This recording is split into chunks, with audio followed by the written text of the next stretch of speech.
Маңғыстау облысында алғашқы психологиялық, медициналық, педагогикалық консультация қызметін көрсететін мекеме 2001 жылы ашылды. Қазіргі таңда облыста психологиялық, медициналық, педагогикалық консультация көрсететін 5 мекеме бар. ПМПК қызметі туған кезінен бастап 18 жасқа дейінгі балалардың психофизикалық жағдайын тексеру арқылы халыққа көмек көрсету, дамуында психикалық және физикалық ауытқушылығы бар балаларды оқыту, тәрбиелеу және емдеу мәселелерін шешу, әлеуметтік және психологиялық, медициналық, педагогикалық түзеу арқылы қолдау құқығын белгілеу болып табылады. ПМПК балаларды арнайы мекемелерге жібереді. Маңғыстау облысында 3 арнайы балабақша, 3 арнайы мектеп және 1 арнайы мектеп-интернаты, 6 психологиялық педагогикалық түзеу кабинеті және де оңалту орталығы бар. Арнайы балабақша мектеп жасына дейінгі балаларды қоршаған әлеммен таныстыру процесінде ерекше білімді қажет ететін балалардың физикалық және психикалық дамуындағы бұзылуларды түзетеді. Балабақша мен отбасы арасындағы ынтымақтастықты сақтау бойынша бүкіл педагогикалық ұжым мен ата-аналардың өзара қарым-қатынасын жүзеге асырады және мектеп жасына дейінгі балалардың физикалық денсаулығын нығайтады. Облысымызда 3 арнайы балабақша бар. Олар көру қабілеті бұзылған балаларға арналған нөмірі 1 арнайы балабақшасы, есту қабілеті бұзылған, психикалық дамуы тежелген және сөйлеу тілінде ауыр бұзылыстар бар балаларға арналған нөмірі 4 арнайы балабақшасы және нөмірі 6 арнайы балабақшасы. Алғаш рет Ақтау қаласында 1991 жылы ақыл ойы бұзылған балаларға арналған нөмірі 2 арнайы мектеп ашылды.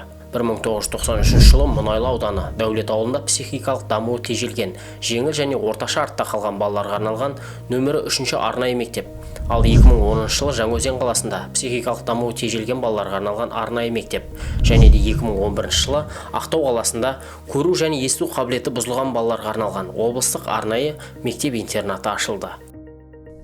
Мекемелерде оқу тәрбие жұмыстары уақытында жоспарға сай жүргізілді. Жыл бойы сыныптарда және мектепшілік мемлекеттік атаулы мерекелер мен қоғамдық мерекелерге байланысты апталықтар, тақырыптық сабақтар, мерекелік шаралар, спорттық шаралар, тәрбие сағаттары және ашық тәрбие сағаттары өткізіледі.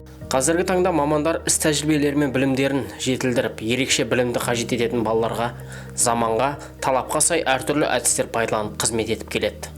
Оқушыларды өмірге бейімдеп, бойларына адамгершілік, отансүйгіштік қасиеттерін қалыптастыруда мектепте өткізілетін сыныптан тыс шаралардың орны орасан зор.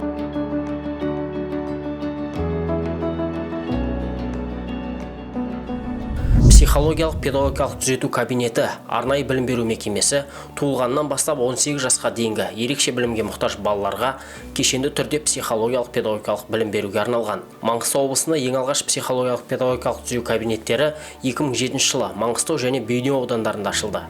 2016 жылы Мұнайлы ауданында және Құрық ауылында Ерсай Каспиан контрактор жауапкершілігі шектеулі серіктестігі және Дара қорының қолдауымен ашылды. Ақтау қаласында облыс әкімі Ералы Тоғжанов пен Дара қайырымдылық қорының өкілі Гүлнар Досаева, жеке демеушілер өкілі, ата-аналар, телеарна және баспасөздің қатысуымен Ақтау психологиялық педагогикалық түзету кабинеті 2018 жылы ресми түрде ашылды.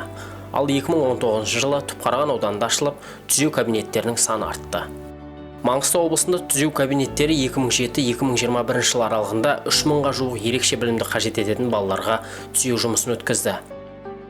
Оңалту орталығының жұмысы, туа біткен кемістігі бар тірек қимыл жүйесі, жүйке жүйесі аурулары және тағы басқа дертке шалдыққан балалар мен жасөспірімдерге тұрақты түрде ақысыз кешенді медициналық, әлеуметтік, психологиялық және педагогикалық көмек көрсетуге арналған. Облысымызда оңалту орталығы 2003 жылы Жаңаөзен қаласында ашылды. Мекемеде емдік дене шынықтыру залы, емдік уқалау кабинеті, музыка залы, сенсорлық бөлме, Монтессори кабинеті, медициналық кабинет, логопед кабинеті, дефектолог кабинеті, сурдопедагог кабинеті бар. Қазіргі таңда орталық 138 бала қабылдап отыр. Сонымен қатар 2021 жылдың есебі бойынша облыста 204 білім беру мекемесінде 1030 бала инклюзивті білім алып жатыр. Ерекше білімді қажет ететін балаларды әлеуметтік бейімдеу мақсатында жалпы білім беру ұйымдарында 58 инклюзивті кабинет ашылып, олардың материалдық техникалық базасы жабдықталып, мамандармен толықтырылды. 17 жалпы білім беретін мектепте 31 арнайы сынып ашылып, онда 139 оқушы білім алуда. Бала біздің болашағымыз. Білімді, денсаулығы мықты азамат өсіру үшін сіз біз болып ынтымақтасып атсалысуымыз қажет.